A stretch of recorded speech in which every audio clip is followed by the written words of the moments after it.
Olá turma, professor Clívio aqui com vocês e vamos para mais uma aula de biologia. E essa semana nós vamos estudar os animais. Dentro da ideia da diversidade de vida na Terra, nós vamos trabalhar agora o reino animal.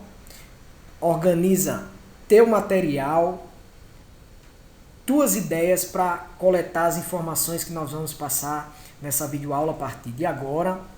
O objetivo da aula dessa semana é estudar os animais desde a sua origem, evolução e as características gerais de todos os animais, assim como analisar critérios que nós podemos julgar importantes para classificar os animais, desde o seu tipo de célula, número de célula, a forma como ele obtém o alimento, que é a nutrição, a formação do seu organismo, a reprodução, os filos e grupos e classes que cada animal pertence, assim como também entender a importância desses seres para o nosso planeta Terra e para a nossa vida no nosso cotidiano.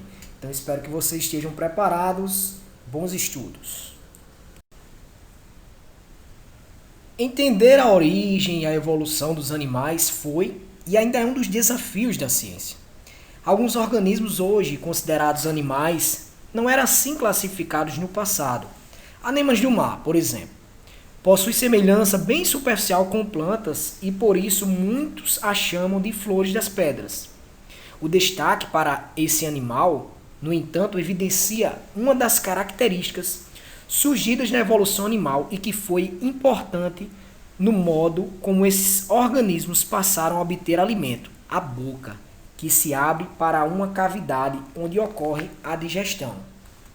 Então, pense nessa ideia para você entender a origem e a evolução das características dos animais. Uma cavidade, uma boca originada em alguns seres vivos. Cerca de 1.300.000 espécies recentes estão classificadas no reino Animalia. Pode chamar de animal, animalia, metazoa, metazoários. Esse número é maior que a soma das espécies atuais e conhecidas que pertencem a todos os reinos que nós já estudamos até aqui, todos os grupos de seres vivos. Muitas espécies ainda serão descobertas, tanto no reino animal, como nos demais grupos que estudamos. Conhecer essa diversidade, entender as relações evolutivas entre os diferentes grupos, é um desafio enorme ainda para a biologia. O ramo da biologia que estuda os animais é a zoologia, estudo da fauna. Zoa quer dizer animal e logia é estudo. Informalmente, os animais podem ser divididos em dois grandes grupos, os invertebrados e os vertebrados. Invertebrados que não apresentam vértebras e vertebrados os que apresentam. Os invertebrados, claro, representam cerca de 95% da diversidade animal, enquanto os vertebrados um grupo bem menor. Porém, essa divisão informal, ela é tradicional na zoologia, mas ela não reflete a ideia evolutiva entre os animais, como veremos ao longo deste assunto, deste capítulo. Nele vamos comentar características gerais dos animais e uma das hipóteses de relações evolutivas. As relações filogenéticas entre os cerca de 35 filos de animais reconhecidos atualmente ainda envolvem vários pontos de polêmica entre os especialistas. Dirigiremos nosso estudo a apenas 9 desses filos.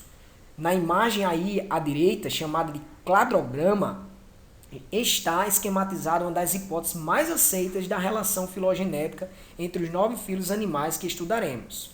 Para ser construído, foram consideradas informações sobre embriologia, anatomia e os dados de análise moleculares, que são aqueles que comparam informações genéticas entre espécies. Os dados de embriologia e de anatomia são bem mais importantes para entender a evolução animal e estão citados nesse ramo, nessa área da cladograma que estudaremos em evolução próximo ano na terceira série.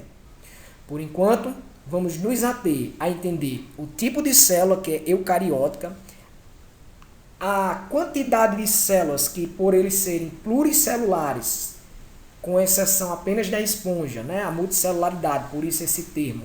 Mas como eles têm muitas células, então chamamos de multicelulares ou pluricelulares. A questão da obtenção do alimento heterótrofos, A grande diversidade está dentro dessa diversidade de características que eles possuem, né? Desde animais invertebrados a vertebrados e uma possível origem dos protistas flagelados heterótrofos que nós estudamos anteriormente. Então eu convido vocês agora a aprender um pouco mais sobre os poríferos, quinidários, plateumintos, nemateumintos, moluscos, anelídeos, artrópodes, equinodermos e os cordados, que estão inclusos peixes, anfíbios, répteis, aves e nós mamíferos.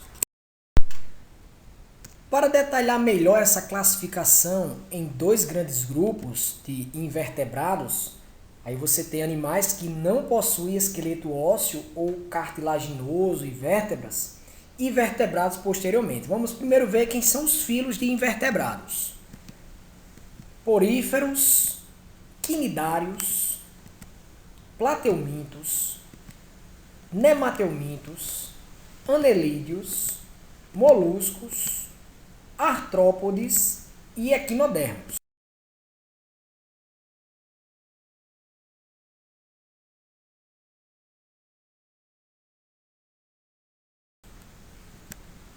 Os vertebrados já são os animais que apresentam esqueleto ósseo, cartilaginoso e vértebras. E aí nós temos o filo dos cordados. Quais são as classes? Peixes, anfíbios, répteis, aves e mamíferos.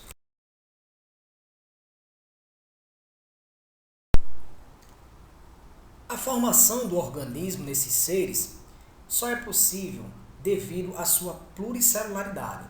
Para entender melhor essa diversidade celular que existe nos animais, vamos estudar os 5 níveis de organização celular do corpo dos animais. Primeiro nível de organização são as células. Elas diferenciam-se e agrupam-se formando tecidos, pois juntas vão desempenhar funções específicas no organismo. Por exemplo, células de neurônio que vão formar uma parte do tecido nervoso, hemácias que vão formar o sistema sanguíneo. De células, vamos para o segundo nível de organização, que são os tecidos, como eu já falei para vocês, onde as células encontram-se agrupadas. O tecido epitelial, por exemplo, tem um agrupamento de células que formam o tecido epitelial, que futuramente formará um órgão, a pele. Outro exemplo é o tecido conjuntivo.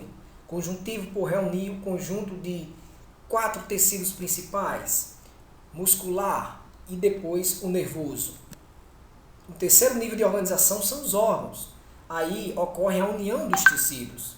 No estômago, eu tenho que unir o tecido epitelial com o tecido muscular. A pele, eu tenho que unir o tecido epitelial e o tecido conjuntivo, que é onde reúne o conjunto de cartilagem, sangue, ossos e a parte de adiposo. Coração, para você ter uma ideia, tecido epitelial e muscular. Estamos agora no 4º nível de organização, que são os sistemas. Todos os animais têm sistemas de organização no seu corpo, onde a união de órgãos prevalece e o conjunto desempenham as mesmas funções. Então, eu tenho vários órgãos que em conjunto vão desempenhar as mesmas funções. Órgãos unidos, por exemplo, o sistema digestório. Vamos entender na anatomia humana, no 4º bimestre, que ele vai de boca a ânus. O cardiovascular é a união de coração com vasos e o sangue. O respiratório, das vias respiratórias até o gás chegar no pulmão e retornar para o meio externo. E assim funciona também o urinário, o nervoso, então o conjunto de órgãos desempenhando a mesma função.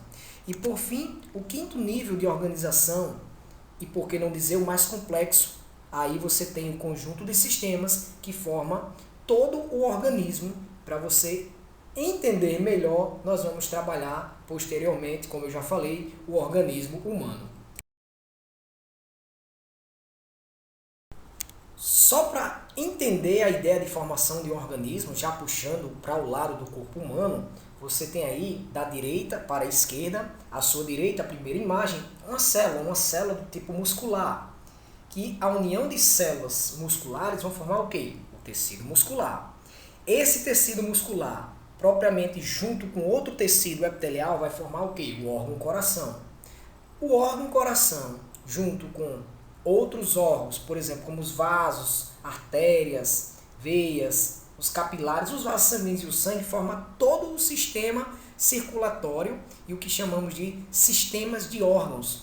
E aí eu estou falando só do sistema cardiovascular para poder formar o organismo, e o organismo humano ele tem outros diversos sistemas que trabalham com células, tecidos, órgãos, desempenhando cada um a sua função.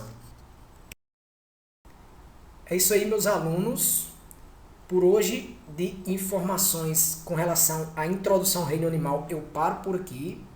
No próximo encontro, vamos trabalhar as informações anatômicas e fisiológicas para caracterizar a linha evolutiva de cada filo, mas por enquanto eu deixo a critério de vocês a pesquisa que foi orientada com relação aos filos, aos principais seres, a caracterização, as classes, enfim, todas as características reprodutivas e relacionadas a doenças com humanos que vocês puderem encontrar e fazer um excelente seminário. Um forte abraço, professor Plívio.